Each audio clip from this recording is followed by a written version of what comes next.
Greetings, it is I, Susie Q. I think we're going to take a few breath cycles right now just to kind of reorient our body to our other realms of consciousness. So we're going to just do a few breath cycles, breathing in, going all the way down by the belly, holding, holding, holding, and then releasing, and let that exhale just illuminate that beautiful light. We're going to do it again, breathing in, moving into diaphragmatic breathing, holding the belly real strong, keeping it there, and then we'll move to the exhalation, drawing the navel to the spine.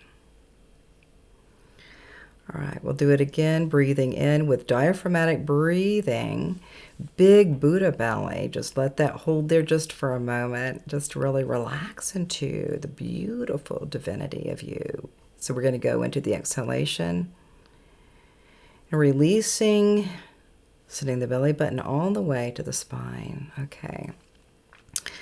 Right. So I haven't been doing too many videos, and I'm not sure why, but I think I've been busy with other things, So it's been interesting over maybe a couple of weeks where it's been a place of quietude, Sometimes you have this moment where you feel like you're in this quietude or that you're in contemplation, or maybe there's some things that you're working with that have been completely done. And so some of this is with what we call communication. So I had some really neat things going on here in sunny Scottsdale, and I just noticed that I'm working with, some crystals and some rocks. I've never really been into it or anything, but there's these different grids that I have been working with, and it's related to communication. And so when you think about, communication, it's like, hey, I'm going to call you right now. or it could be a letter, it could be any level of communication. But I would really look at it in a more personal way, right? From communication is just really kind of honoring what is communication and how can I help another person to be curious about communication. And so when you're looking about communication, it could be about it could be the people that you are around, right? So I have a partner here, and then there could be some other people that are involved. I'm doing a lot of other networking situations with LifeWave and also with logos here. So we start moving through some of the communication and finding more friendship and more guidance with each one of us. And then you might move into just your family, with communication. How are you communicating with your spouse or your partner? Or are you communicating with your family, your children, your grandchildren? How does that feel to communicate and really love and embrace the family? And you could even work with a communication of spirit from the ancestors. So even with some of the things I'm working with is that the communication, we really want to have communication with our ancestors and see how we're doing, right? And maybe getting some guidance from communication with our ancestors in spirit and also with other states of consciousness. You might want to start doing some things with communication, so back in Houston, I was doing a lot of networking in Houston, and that was really fun. I would like to do more of that here in Scottsdale, and then I want to do a little bit more things with letting people know what I'm doing and what I'm creating. And so communication is really important so that people can really know exactly what I'm doing. And so, for example, I could say with communication is that I'm working with quantum healing hypnosis technique. I absolutely love it. It's the work of Dolores Cannon. I've been doing it for a number of years. It's been fantastic. I do the Akashic records. I also work with subconscious clearing. I also facilitate people with near-death experiences and also do that with some of the walk-ins, right? Some of these different kinds of beings. You could say they're walk-ins, or you could say they're a little bit different than the average bear, right? But I work with those energies, and I've been supporting people with that for a while.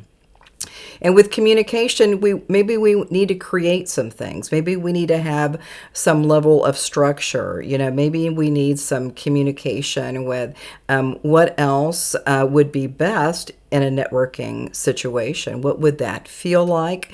And how amazing could it be? Even when I was again, back in Texas, we were doing all of this beautiful networking, and it was fabulous. But here in Arizona, it's a little bit different, right? It's a little bit of a different vibe.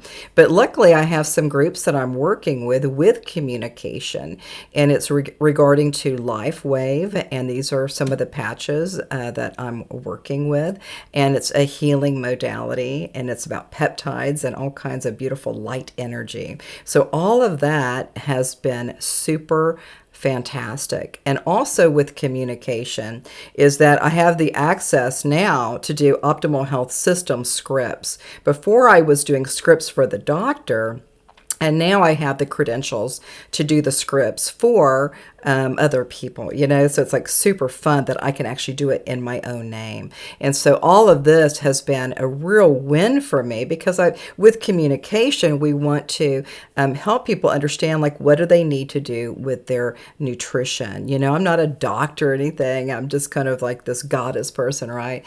But I do have access to share some of the LifeWave patches, and also with Optimal Health Systems with scripts. So I can do it over the phone or email or anything like that. So a lot of communication has really been uplifting me and bringing in more curiosity about who would like to understand a little bit about LifeWave, or through the OHS scripts.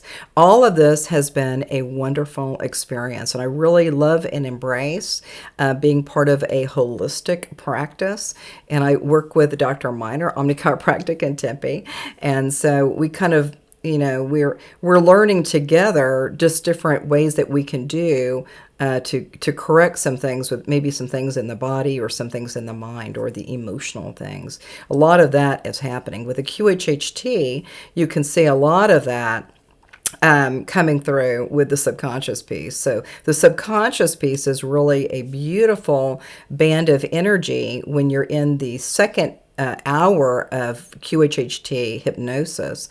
That's where we start kind of slicing and dicing and kind of allowing and letting things just go, right? We just want to let things go. And the more that we do that, then we're more realized, we're more efficient. We don't have to worry about the old stories. Sometimes people get stuck with the old stories, and that happens. It happens. It happens, and then you can just say, okay, ancestors, can you help us to recede from that consciousness of the old stories, or can we just do that and that's gone?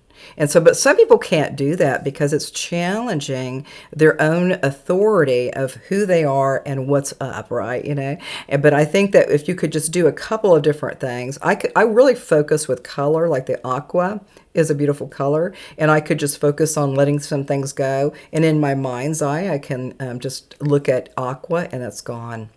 So I've been clearing out a lot of that energy and some of that crud, So I'm really excited that we're talking right now, because it's been a while since I've done a video, and I'm not really sure, what else is next for me, but I'm noticing that there's more expectancy of more prosperity, and that is what's happening with me now. And do you feel that for yourself? Are you feeling prosperous, or do you feel like you're expectant of more abundance in your field, or more awareness in your field? Are you noticing anything different that had happened before, maybe a month ago or a year ago or 20 years ago? You just start noticing that all of a sudden life is feeling a little bit lighter, right? Life is feeling a little bit lighter. And the more that we get into that light energy, even with the LifeWave patches, that's light energy, right? Infused, with beautiful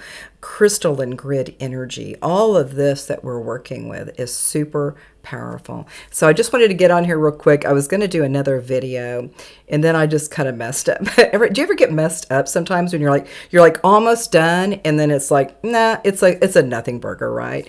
Sometimes that happens, but even if it's not working for you, just keep doing it. Keep practicing with whatever you're creating. Again, this is about communication and more about learning about each other and see if we can help one another. So we'll see you soon, and a namaste.